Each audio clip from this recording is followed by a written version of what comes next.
নমস্কাৰ প্ৰিয় বন্ধু বান্ধৱীসকল, সংগীতা ইছু কিটচেনলৈ আপোনালোক সকলোকে পুনৰবাৰ স্বাগতম জনাইছোঁ। আজি মই কঁঠালৰ মচিৰ এটা তৰকাৰী বনাইছিলোঁ। আহকচোন চাওঁ এইখিনি মই কেনেকুৱা বনালোঁ। এয়া চাওকচোন কিমান ধুনীয়া ঢিলা হৈছে, একদম নৰম হৈছে চব্জিখিনি। এইখিনি মই আজি কেনেকুৱা বনালোঁ আপোনালোককো দেখুৱাই লৈছোঁ। আহকচোন এবাৰ চাওঁ ভিডিঅ'টো। এয়া আজি মই কঁঠালৰ চব্জি বনাম। এই কঁঠালটো মই প্ৰথমে কাটি ল'ম। এয়া যিহেতু কঁঠালত আঠা থাকে সেইকাৰণে মই এই দাখনতো তেল সানি লৈছোঁ আৰু এয়া কটাৰীখনতো তেল সানি লৈছোঁ। তলত এটা পলিথিন পাৰি দিছোঁ। এইটো মই প্ৰথমে পিচ কৰি ল'ম।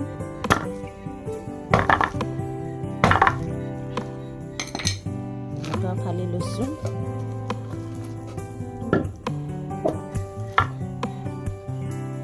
কঁঠালটোত আঠা ওলাইছে, সেই পেপাৰ কাগজেৰে আঠাখিনি মই যিমান পাৰোঁ চাফা কৰি পিচ কৰি ল'ব লাগিব গোটেইখিনি কঁঠাল। মই এফালটোৰে চব্জি বনাই ল'ম আজি, যিহেতু বেছি বনালে থাকি যায়।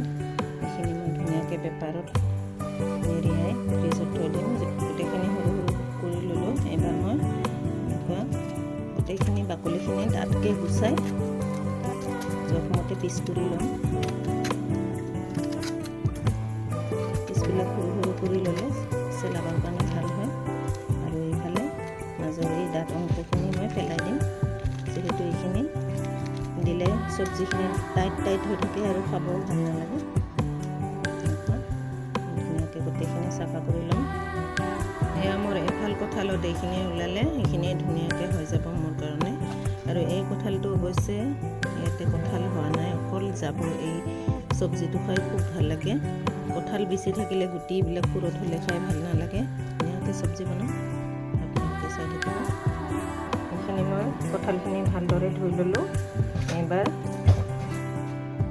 এইফালে কি কি লাগিব যোগাৰখিনি মই দেখুৱাই লৈছোঁ। এয়া 80 গ্ৰাম ৰিফাইন তেল হয়, আমি ৰিফাইন তেলে খাওঁ। আৰু এয়া জোখমতে নিমখ লৈছোঁ। আৰু এয়া আদা ৰচুন পেষ্ট 1.5 চামুচ, হালধি আধা চামুচ, জলকীয়া গুড়ি আধা চামুচ। এইফালে এইখিনি গোটা মছলা মই যোগাৰ কৰি লৈছোঁ।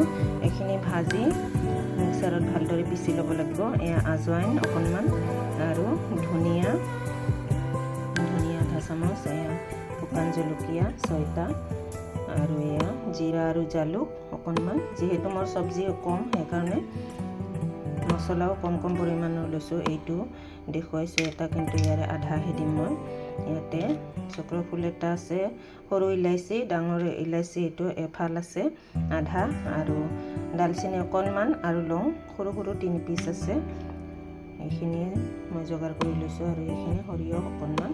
এইখিনি গৰম কৰি মই মিক্সাৰত পিচি ল'ম এইখিনি। আৰু পিঁয়াজ মাত্ৰ এইটোৱে লৈছোঁ, এটাই লৈছোঁ। এইটো মিহিকৈ কুটি ল'ব লাগিব ভালদৰে। এইবাৰ এই কঁঠালখিনি মই পানীত বইল কৰি ল'ম প্ৰথমে। এইফালে পানীখিনি উতল আহিব দিছোঁ। ইয়াতে মই কঁঠালখিনি অলপমান সিজাই ল'ম, কঁঠাল আৰু আলু। তেতিয়ালৈকে মই ইয়াতে পেনটো গৰম কৰি ইয়াতে মছলাখিনি গৰম কৰি ল'ম। একেলগে গোটেইখিনি দি দিলে এটা ফিটি ল'ব লাগিব।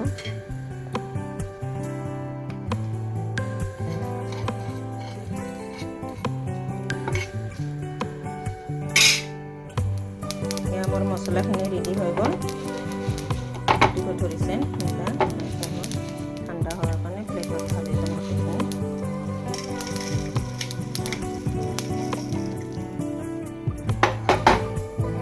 পানীও উতল আহিছে,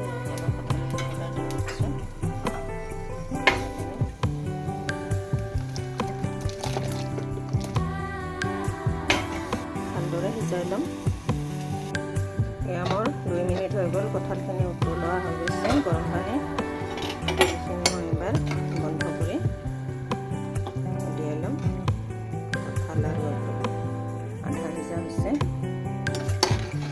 এনেকুৱা কঁঠালখিনি গৰম পানীত সিজাই ল'লে ইয়াৰ আঠাবিলাক মৰি যায়, নোহোৱা হৈ যায়। চব্জিখন অকণমান ঠাণ্ডা হ'ব দিম মই, কঁঠালখিনি লাৰিব পৰাকৈ। কঁঠাল আৰু আলু অলপ ঠাণ্ডা হৈ গ'ল, লাৰিব পৰা হৈ গ'ল। এয়া মছলাখিনি মই পিচি ল'লোঁ, ধুনীয়াকৈ গোটেইখিনি দি দিলোঁ।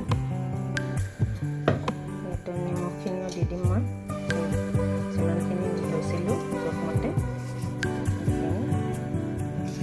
লগতে আৰু এটা বস্তু দেখুওৱা নাছিলোঁ সামগ্ৰী, এয়া দৈ অকণমান, এই দৈখিনিও মই ঢালি দিছোঁ। এইখিনি ধুনীয়াকৈ মাৰি ল'ম মই।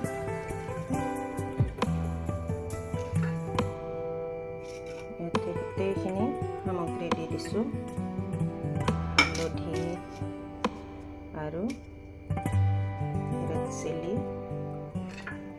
আৰু ইয়াতে পিঁয়াজো অকণমান দিছোঁ, পিঁয়াজ আধা দিছোঁ, আধাখিনি মই তেলত দিম। এইখিনি ধুনীয়াকৈ মাৰি হাতৰ লগত মাখি মই 10 মিনিট সময় মছলা আৰু কঁঠালখিনিত যাতে মছলা আৰু নিমখ ধুনীয়াকৈ সোমাই যায়, সেইটো কাৰণে 10 মিনিট ৰাখি থৈ দিছোঁ। 10 মিনিট ৰাখি এইখিনি ঢাকোন মাৰি থৈ দিম মই। ঢাকনিখন মাৰি থৈ দিলোঁ। এয়া মাটিৰ পাত্ৰটো মই গৰম কৰি তেলখিনি দি দিছোঁ। তেলখিনি এবাৰ গৰম হ'ব দিছোঁ। অৱশ্যে মাটিৰ পাত্ৰ গৰম হওঁতে অলপ টাইম লাগে। তেলখিনি ফেন ওলাই থাকে মাটিৰ বাচনত। তেজপাত টেকিলা দিছোঁ, লগে মই পিঁয়াজখিনি দি দিলোঁ।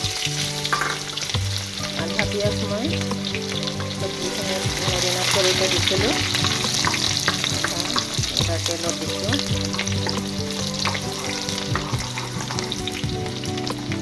এইখিনি ৰঙচুৱা হোৱাকৈ ভাজিব লাগিব। এয়া পিঁয়াজখিনি ধুনীয়াকৈ সিজি গ'ল। এইবাৰ মই ইয়াতে আদা ৰচুনৰ পেষ্টখিনি দিছোঁ। আদা ৰচুনৰ পেষ্ট মই মেৰিনেট কৰোঁতে দিয়া নাছিলোঁ। সেইখিনি তেলত ধুনীয়াকৈ ভাজি সিজাই ল'ম আদা ৰচুনখিনি, যাতে ইয়াত কেঁচা ভাৱটো নাথাকে, ভালদৰে সিজাকে মই এই আদা ৰচুনৰ পেষ্টখিনি ভাজি ল'ম।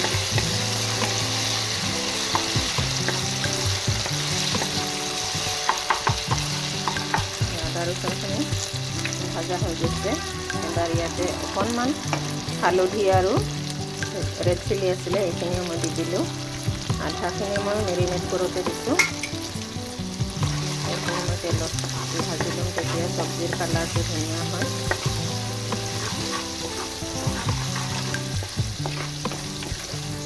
বাকী মছলা মই মেৰিনেট কৰোঁতে দিছোঁ। এইখিনি ধুনীয়াকৈ হৈয়ে গৈছে। এবাৰ যিহেতু ইয়াতে দৈ দি আছে, দৈটো কমাই প্ৰথমে ভাজি ল'ব লাগিব কঁঠালখিনি। যিহেতু মাটিৰ বাচন, এই হেতাটোৱে লাৰিব লাগিব। আজিকালি নন ষ্টিক কেৰাহীবিলাক ভাল নহয় বুলি কয়, সেইকাৰণে মই মাটিৰ বাচন আগতে যোগাৰ কৰি লৈছোঁ। অৱশ্যে ইয়াতে মই চব্জিখিনি বনাইছোঁ। এইবাৰ গোটেইখিনি মছলা সিজিয়ে গৈছে। এইবাৰ মই মেৰিনেট কৰি থৈ দিয়া চব্জিখিনি ইয়াতে ঢালি দিছোঁ। যিহেতু নিমখ আৰু দৈ একেলগে সানি থৈ দিয়া আছিল, সেইকাৰণে অকণমান পানী ওলাইছে। দৈখিনি ভালদৰে গোটেইখিনি মিক্স আপ কৰি মই ঢাকনিখন মাৰি থৈ দিম।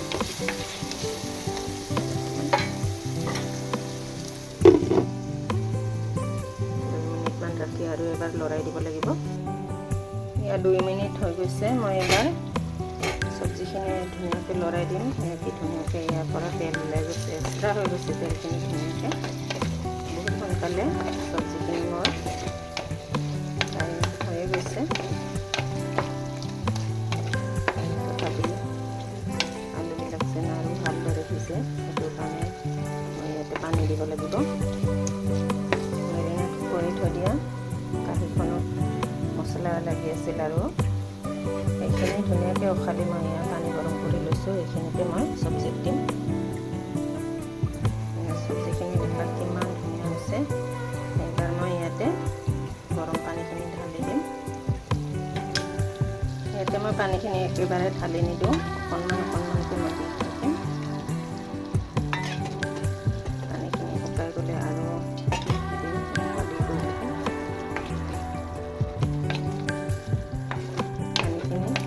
একেলগে বহুত বেছি ঢালি দিলে চব্জিখন মছলাখিনি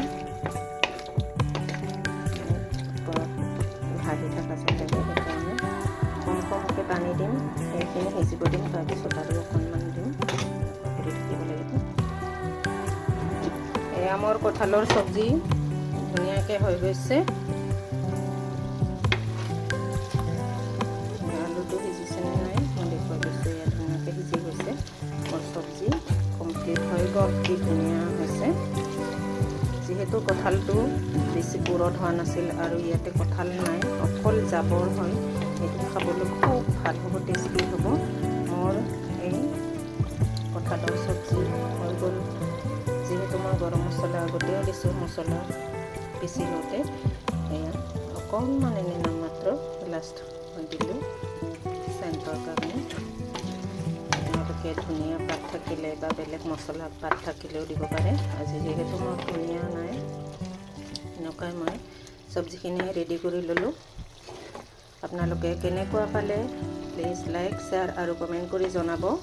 লগতে আপোনালোকে যদি এই ৰেচিপিটো মোৰ নতুনকৈ চাই আছে তেতিয়াহ'লে ছাবস্ক্ৰাইব কৰি দিব, বেল আইকনটো টিপি থৈ দিব, লগৰ বন্ধু বান্ধৱী সকলোৰে লগত শ্বেয়াৰ কৰিব, যাতে সকলোৱে মোৰ এই ৰেচিপিবিলাক চাই উপকৃত হ'ব পাৰে। আজিলৈ আহোঁ।